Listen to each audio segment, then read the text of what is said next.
Hi there. In this video I'm going to talk about the Arch in the archive, how collaborative opportunities may arise from the archival records relating to the life and work of Archbishop Desmond Tutu.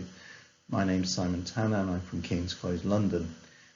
A couple of notes before we get started. There will be images and video and audio from the life of the Arch in this presentation. My permissions for these only extend as far as educational use and not for reuse or rebroadcast. Okay, thank you very much. Let's kick on with the Arch in the archive. One thing I'd like you to be thinking about as we progress through the types of archival materials that are out there, where are these archival materials, and what academic areas of interest and research interest are there, is to think about why archives and digital resources matter. What we're talking about here is if we can make available archival materials, if they are available maybe as a digital resource, then their use leads to changes which open up a wider set of opportunities for the personal community that engages with those materials. And this needs to be key to our thinking, and at the forefront of our mind is how are we going to benefit future generations and future researchers, scholars, lifelong learners, the general public, through our activities and collaborations and research. The life and work of the Archbishop Desmond Tutu has been told through many different types of materials, whether those are photographs, video, audio, and large volumes of textual materials. So let's have a look at some of these.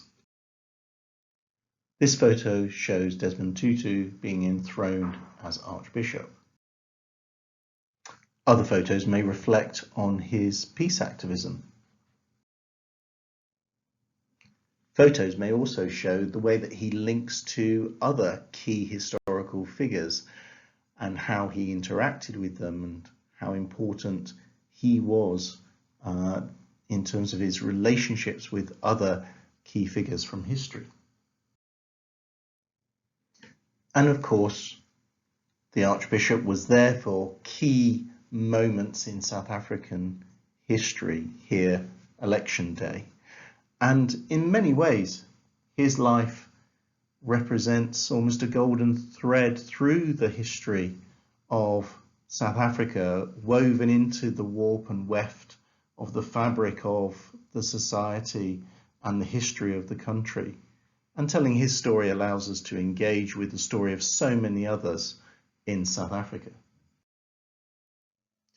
While we may think that all of the archives that are of interest here are in institutional hands or company hands, such as Oryx Media, there is actually a huge wealth of personal collections, personal archives that sit out there in the big wide world to be explored, to be maybe engaged with, to enable people to bring their stories, their interactions with the Arch, and to have their memories represented in some way, or to be explored through oral history or other types of research engagement. These images are a couple that I took myself and represent some of the fond memories I have of working with the Arch directly and meeting with Mama Leah.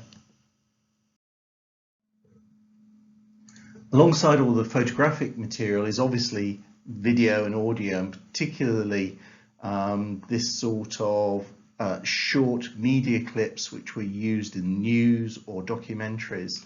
But behind those is the raw footage of whole sermons, whole speeches, which if we could get our hands on would be an amazingly intensely interesting research resource of primary source material. Let's quickly hear from the great man himself. That one day my children will know that they are members of one family. And of course, there are other media archives. There's newspaper records, there's media coverage all over the world. The item on the left, the Lambeth Palace reception, is, I believe, the first time that Desmond Tutu is mentioned in any newspaper anywhere. With apologies to Mpo, the story is about her being separated from the Reverend Desmond Tutu and shepherded back by Dr. Ramsay, the Archbishop of Canterbury.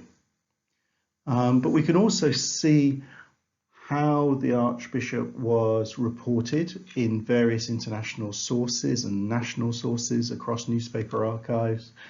And this item in the middle is from, I think it's either 1988 or 1989, can't quite remember now. But this was also the report of the event in Coventry, the very first time that I saw the Archbishop speak. I was dragged there by my sister. I did not go there under my own steam. But you can also see how his words are reported and what they're juxtaposed with. And of course, this is obviously a standard part of research when you're thinking about communication studies in those areas. And you can see obviously that the Arch was reported for many years in many news archives. This is actually a freely available piece about from the RTE News.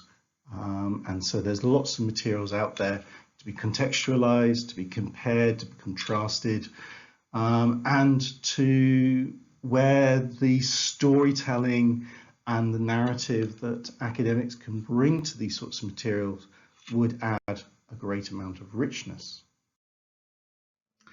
But let's come to the institutional archives. This is a picture of the archives at the University of Wits. You can see it's focusing on the South African Council of Churches material, but there are many, many box files here, possibly 200,000 pages just within the Wits collection itself. And what we have here is a lot of paper. We have items written in the hand of the Arch. Those items will be converted into typed up material that would have been shared as part of the Bishop's Court supplements and comments from there. Obviously, the Arch was writing with his left hand when he's right-handed because of his childhood illness, and so the handwriting is not the easiest to decipher.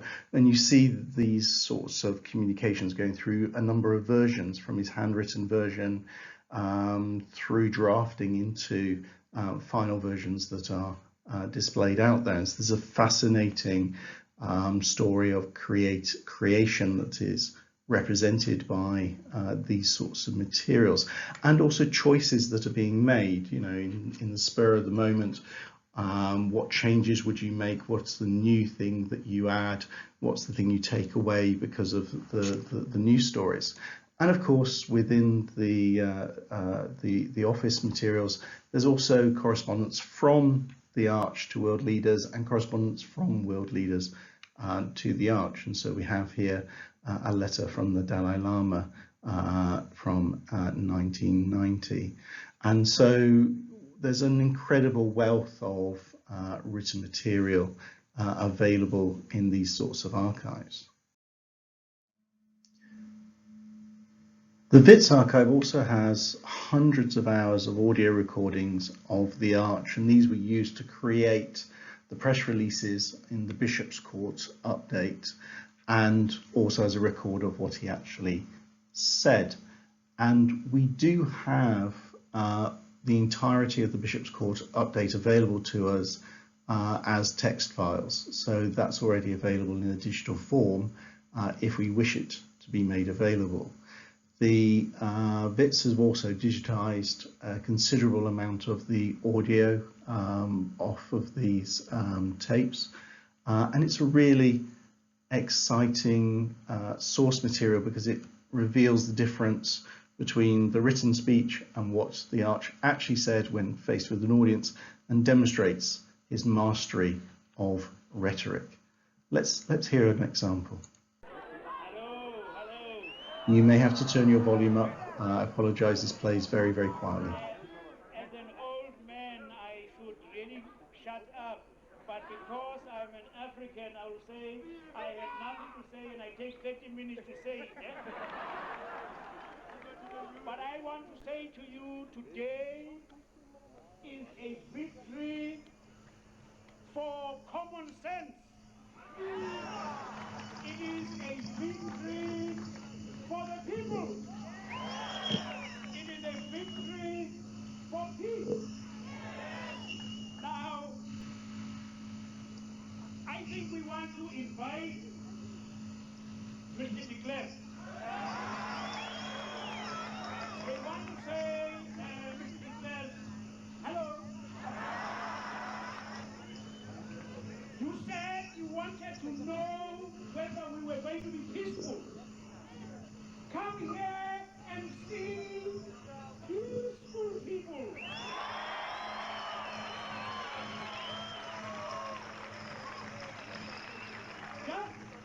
Just show Mr. de Klerk your hand. Just lift your hand.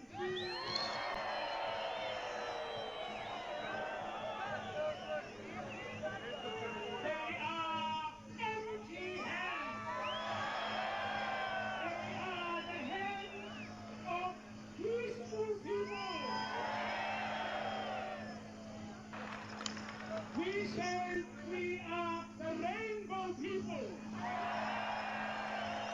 We are the new people of the new South Africa.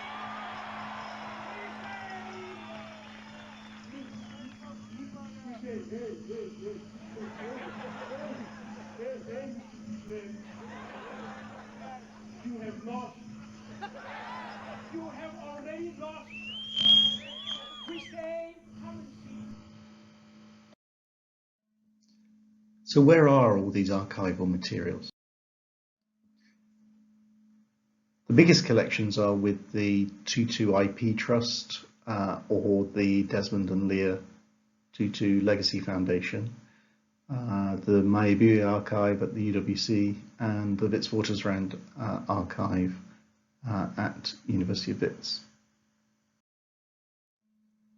I haven't said very much about the Maibue Archive, so let me just quickly tell you a bit about that. They hold the materials that relate mainly to the Arch's secular life, his period from the Truth and Reconciliation Commission onwards, and they have a lot of his personal correspondence and family documents. The catalogue is available as a digital file, and we have also rekeyed that as part of our preparations, so that's now available also as an Excel spreadsheet if anyone wants to use that or have access to that. Where are all the other archives? Well, John Allen, who did a biography of Desmond Tutu, and his son Tim helped us to build a, if you like, catalogue of all of the archives which have significant holdings of material on the Archbishop Desmond Tutu. And these date back from his early life with the CPSA archives, the King's College London student file, which includes such things as family photographs as well as his student records, which is why it's a closed file. But also, as you can see, as time goes on, there are other resources held in other archives, such as the World Council of Churches or the collection that relates to his time as Dean of Johannesburg or Bishop of Lesotho. I'm just briefly showing you the report so you can see that what's in it. This is available as a PDF file. Happy to share this with anyone who wants to have access to this. As you can see, there are the materials at the South African Council of Churches.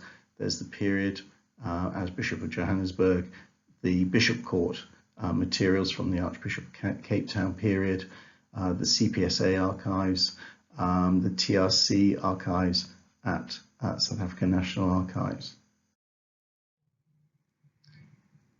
And finally here you can see a wrap-up of the last few bits of information that were gathered before this report was delivered in 2005. I don't believe there's been any further reporting since then, and this probably does cover most of the material that has significance around the world. So what's next? How do we connect the past to the future for academic areas of interest and research?